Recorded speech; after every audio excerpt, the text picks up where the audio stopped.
everybody, welcome back to Shay Renee Online, where we discuss food, fitness, and reality TV. So y'all, in this video we're going to talk about reunion part 1 for Real Housewives of Beverly Hills. Now, if you are a subscriber on my channel, you know I did not review the last 2 episodes because I was just very overwhelmed emotionally with how everybody continued to ride the BS train that is Erica Girardi. I could not even stand. I had notes and everything. And I said, you know what? I don't even want to talk about this broad anymore. I'm so tired of everybody's. I just couldn't imagine anybody peeling their lips off of her butt. So I just couldn't talk about it. I said, you know what? I am going to protect my energy and wait until a reunion. So I can just see how all of that lip service and butt kissing, okay, because we can't, I learned something about YouTube. You can't curse within the first 5 minutes. Oh, but y'all know I'm gonna get into it after this 5 minutes is up, okay? But anyway, let's get into this reunion. Before we get into the whole story, please, everybody, please like, comment, and subscribe, and make sure you share this video with a couple of your good girlfriends and your homeboys and homettes, all those things, and everybody talk about it with me together in the comments. All right, so the reunion kicks off where Andy is kind of like going in on Erica early. You know how he always goes around and asks everybody, how you doing and all this, and then he asks Crystal, well, how do you feel about your first reunion and all this, and then he goes straight in on Erica. Okay, now he don't go all the way in like we see on the clips from the commercial, but he kind of giving you a little taste, little sliver of what he gonna do. Okay, so he asks her, he talks about everything, and she says that she's going to answer whatever she can. She's going to be as honest as possible, and she's not afraid. She's gonna keep on going. And then everybody discussed Erica. Then they talked about Erica everybody discussing the situation with Erica with some shape form of a lawyer. Okay. So what I didn't appreciate with this portion, I would have liked to see Erica be like, you know what? I want to start this off by saying I apologize to you, Sutton, because all you other hoes went on and consulted somebody. And Sutton even chimed in and said, listen, I didn't actually go to a lawyer like my lawyer. I actually consulted a friend. Crystal did the same thing. Kyle did the same thing. Dorit did the same thing. Renna did the same thing. So why is it that everybody else can do it, but Sutton is getting crucified for doing the same old thing? I didn't understand that. So I would have appreciated in that moment for Erica to bow down and say, you know what? I respect you because at least you told the truth and said it to my face. All you heifers did it behind my back and let her fall on the sword for every last one of you little heifers. Okay. So I would have respected her a whole lot more if she had have done that. Instead, she continues to, I guess, have this anguish towards Sutton. But I also think Erica be sideline hating on Sutton because she rich and she not.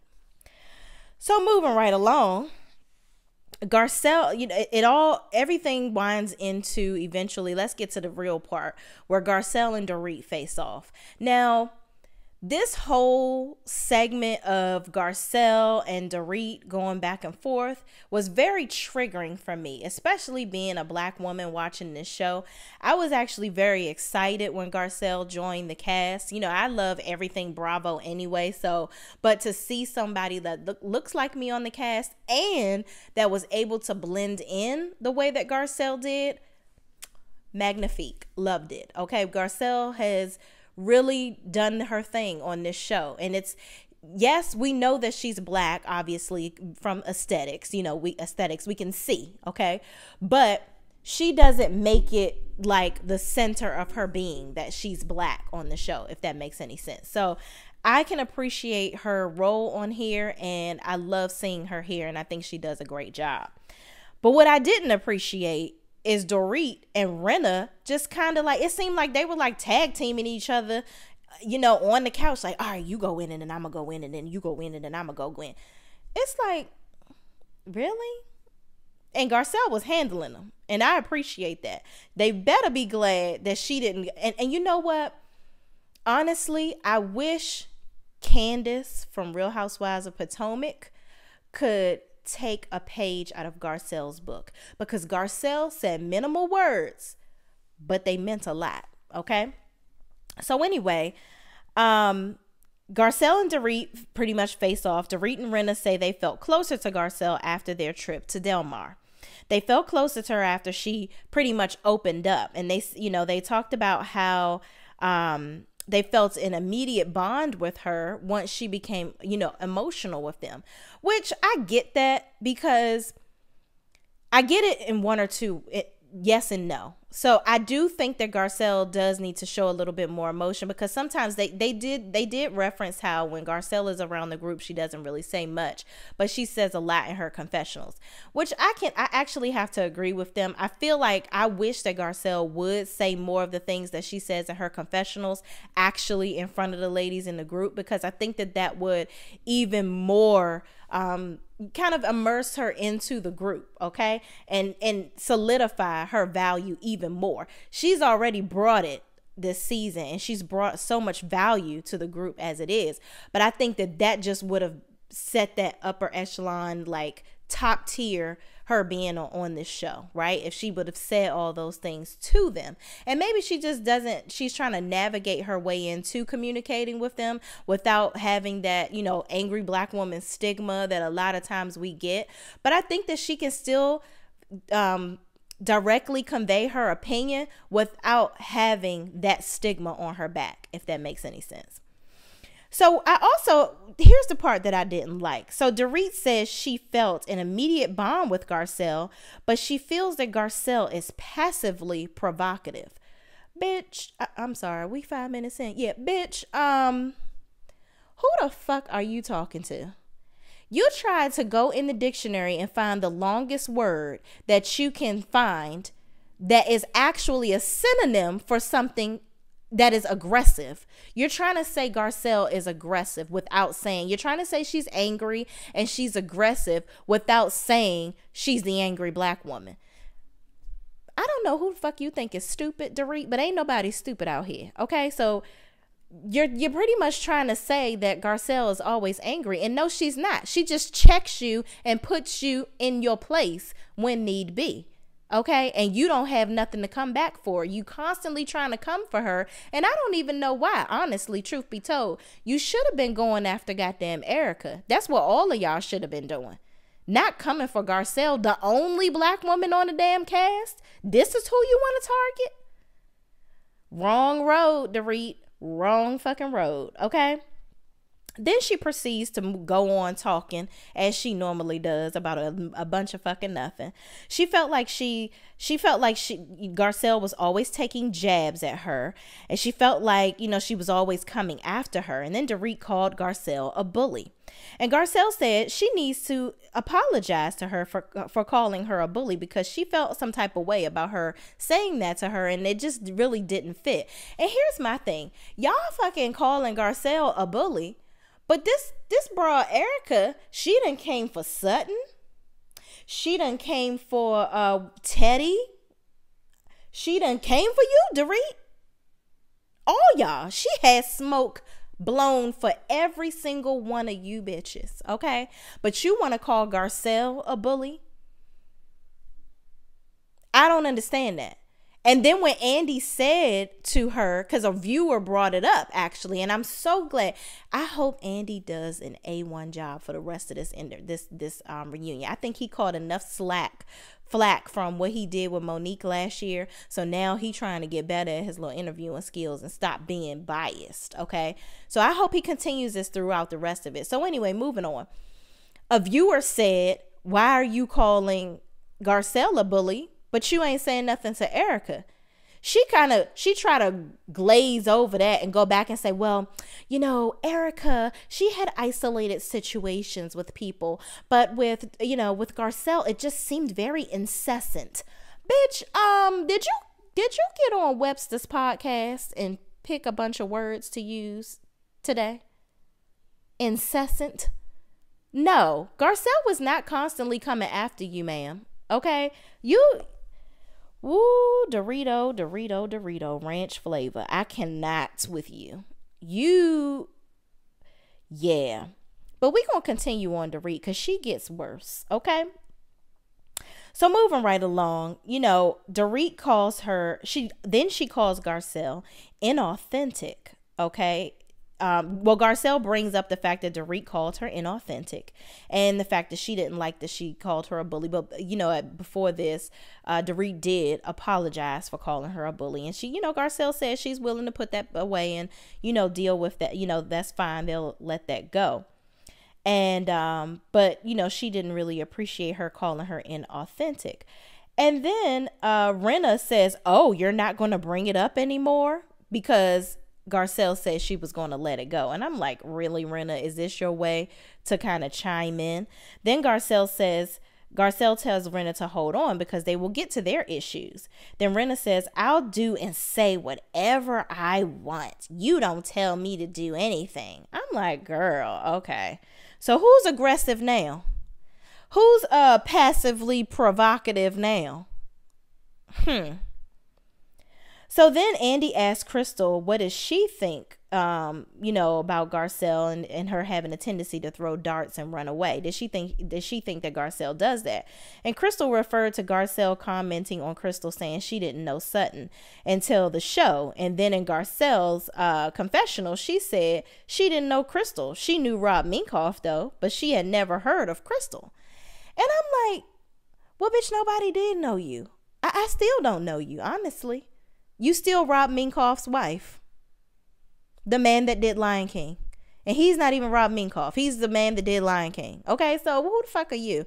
You know what? It's a lot of people that's really entitled out here to think that somebody really knows them. Don't nobody give a damn. And you was just saying you ain't know Sutton. So it's okay for you to act like you don't know nobody. But Lord knows if Garcelle says she didn't know your ass, it's the end of the damn world. Girl, please get the fuck out of here. So then Dorit chimes in saying, I'm glad you brought up the dinner, but that wasn't the jab I was talking about. Then Dorit goes in to talk about when Garcelle was saying she was Team Sutton. And Garcelle chimes in and Dorito, I didn't put her name as Dorito, y'all. So Dorito yells at her saying, let me finish, Garcelle. I'm like, oh no. Oh, but let me go back, y'all. Woo, I missed a very important part. When Dorit says, I thought somebody was coming to my house, y'all. Dorit says, I feel like you're doing, she used some verbiage, basically trying to say that Garcelle tries to do things to gain attention, like to be noticed. Bitch, do you watch The View? Coming to America? The Jamie Foxx show? Do I need to go on? We know Garcelle. We know Garcelle the Beauvais, okay? You are PK's wife that's on the little show. Girl, bye. Don't nobody know you. Garcelle doesn't need to do anything, okay? When I say anything to get attention, sweetie, okay? So you continue to take pictures in front on balconies. Garcelle gonna continue to take pictures on the cover of Vogue, and that's all I'm gonna say about that. Boo and bye to you, Dorito Ranch Nacho Cheddar Cheese. Peace on you, okay? I've had enough of you, okay? Then moving back to where I was at, so then before commercial, Dorit goes on to say, let me finish. Garcelle yelling at her, bitch. It was not given. What you will not do is yell at me. Okay, I don't care if you black, white, green, or blue. What you will not do on this public platform or privacy anywhere, you will not yell at me. Okay, sweetie, you need to take it down 50 notches because you don't even talk to your damn kids like that. Okay, so what you won't do is talk to me like that. Okay. And you know what also I noticed throughout the whole damn episode is Kyle over there. She ain't have shit to say. Whole time she's like looking around. Bitch, did you just get your Botox done? Because your lips is just as stiff as your eyebrows. Okay. You over here. That's what she do. Kyle, throw the dart and run away. Throw the dart and run away. And so she is reaping all of the benefits of her darts throughout the season right now with that little screw face the whole damn time. I'm just like, child. So anyway, Dorit questions why she didn't, basically was questioning why Garcelle didn't say anything about being Team Sutton in front of everyone when everybody was at the table. But what I didn't understand is, and I agree with Garcelle, bitch, you wasn't there. You wasn't there. Why do you even have an opinion? Shut up. Shut up. Okay, you were not there. So what you're doing is going off of what you see just as much as I saw as the viewer. And we know they slice and dice that. So you wasn't even there. So here's where you won't comment. Okay, mind your business. That's all. Just mind your business. Okay, you just trying to have a way to talk throughout this episode. And you always trying to find a way to run them chompers. Just be quiet. This part ain't had nothing to do with you. Okay. So moving right along, Andy pretty much says, okay, y'all, so where you go from here? Like, Garcelle, Dorito, where you going? So Garcelle says, I don't dislike her at all. And basically, I read that as, I don't think about her at all. So there's no reason to dislike the bitch. But, whatever. She cool, whatever. Stay over there and mind your business. So then Andy asks how Rinna and Garcelle are going to, how are they in their current relationship? He asked Lisa if she thinks she earned her relationship back. And they talk about all the things Rinna has done to try to get back in good with Garcelle, like the little dinner party she threw for her birthday, taking the sauce over her house, just trying to make these little strides. And, I don't like Lisa Rinna's ass, and I feel like she's a poor excuse of a Cancer because, usually Cancers are loyal, helpful, tell the truth. This bitch is a liar and all the opposite. So I don't know. She might have been dropped into the wrong damn zodiac because she ain't representing right about now. But anyway, Rinna did try. I will say she has tried with Garcelle. But the thing is, you try and then you be shady. You try and then you be shitty. You try a little bit and be 1,000% shitty. Like, you can't do that. Like, you talking about her behind her back. You don't have her back. You really not her friend.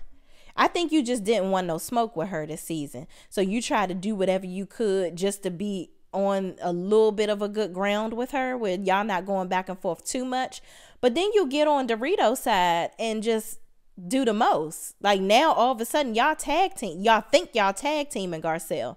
But she clotheslined both y'all asses with one arm. So I don't even understand why y'all keep trying this woman. So anyway, Rinna says that she understands that Garcelle doesn't trust her, and maybe that's why the relationship wasn't proceeding the way that she would have liked it to. And she feels like, they've been friends for 20 years. How can they pretty much resolve this thing? And Garcelle brought up that she didn't like that she heard that Rinna had made a comment about not wanting to bring up race on the show pertaining to Garcelle. And Garcelle said, that really pissed me off. And here's my thing. I get it, Garcelle, because that would have pissed me off too. But guess what I'm going to do? My friend of 20 years. I'm getting that ass on the horn. Come see me. So what's this shit you talking about me behind my back? I'm going to be having a conversation with you. Don't hold that stuff in, because at this point, you really don't allow her to defend herself or admit it, which honestly, she did that shit. I believe she said the shit. She probably lying, definitely lying. She's definitely lying, allegedly, whatever. That's what we gotta say on these shows nowadays. But I think Rinna definitely did it, okay? But I think that also we can't participate in the foolishness by holding it in and not saying anything. Because yes, I understand that you held that as probably a dart for the reunion, but that's something that I would have definitely been digging in her ass about. And I would have asked her, especially if y'all supposed to have been friends for all these years. I think she at least deserved that. Okay. So Anyway, moving right along, then Garcelle says she basically, after she talks about that, Rinna says she never said it, and she should have come to her and said it to her and asked why would she say such a thing. Then Rinna brings up how Garcelle said Denise would come back if someone leaves the show, insinuating she was talking about Lisa Rinna. Which my thing is, Lisa tried to make it seem like Garcelle was trying to take food off her table and say that Lisa needs to get fired. She didn't say that. She said, if Denise comes back, Lisa Rinna would need to go. She didn't say that she wants Lisa to get fired. Like, she didn't say that. So she's saying that would be her requirement to come back. And she would like to see Denise, it'd be fine with her to have Denise back on the show, but that's her stipulation for coming back. She didn't say personally she wants Lisa Rinna fired. So she really tried it. And then Garcelle even admitted that Lisa and her talked about it, and then Lisa realized that she was just in her damn feelings. So Lisa, knock it the fuck off. So then Rinna gets all dramatic and she's like, can we just let it go? And then she goes over to the couch and she all hugged up on Garcelle or whatever the case may be. And I'm just like, honestly, that kind of pissed me off too, because I feel like that's that white privilege stuff where now you gonna love bomb me to make me feel like, oh, well, how could I possibly be mad at her? No, bitch, you've been coming for me all fucking season with your little WWF tag team partner over here. Get the fuck out of here. And then you gonna jump over here and sit on my lap and do a Rick James on this couch all over me, trying to be my friend? Go back over there and don't play with me. Just don't disrespect me no more. That's what you don't do. But don't try to be all hugged up on me and all up on me and all of this almondy. No, get off of me. Okay. I'm not checking for you right now. Okay. So anyway, then I saw Dorit and Erica had like a little conversation in the background, it seems. So Erica rumbles, which also Erica throughout this episode was like chiming in at weird little points, and I was just like, Erica, bitch, you and your wrinkled neck, nobody's talking to you. Silence your neck, okay? And go get something going on. Your age is showing, ma'am. I mean, and I don't know if this is your attempt to try to get some sympathy, but I don't feel sorry for you that you can't get Botox. The victims are struggling and can't pay their bills. You and Botox, victims and paying their bills and living their life after almost dying. Yeah, don't give a fuck about you and your lifestyle. I'm so sorry. I will never feel sorry for you because it is what it is. Continue to be on this show. And then she tried to get some sympathy like, oh, well, this is my only source of income. Well, cry me a fucking river, dick face. Okay? You making 6 figures on a nationally syndicated TV show versus people that had near-death experiences, lost family members, and your husband stole from them. Yeah, fuck you. How about that? Nobody is feeling sorry for you, and you still show no remorse for those people. So listen, I don't wish nobody to be destitute. I hope that she continues to thrive financially after this in a positive way. But I want those people to get their money first. And if it got to come out of your Louis Vuittons in your closet, so be it. But anyway, moving right along. But Erica says like mumbling under her breath, what's going on over here? Or something like that when Rinna goes over there. And then Dorit chimes in at some point when Rinna and Garcelle are talking.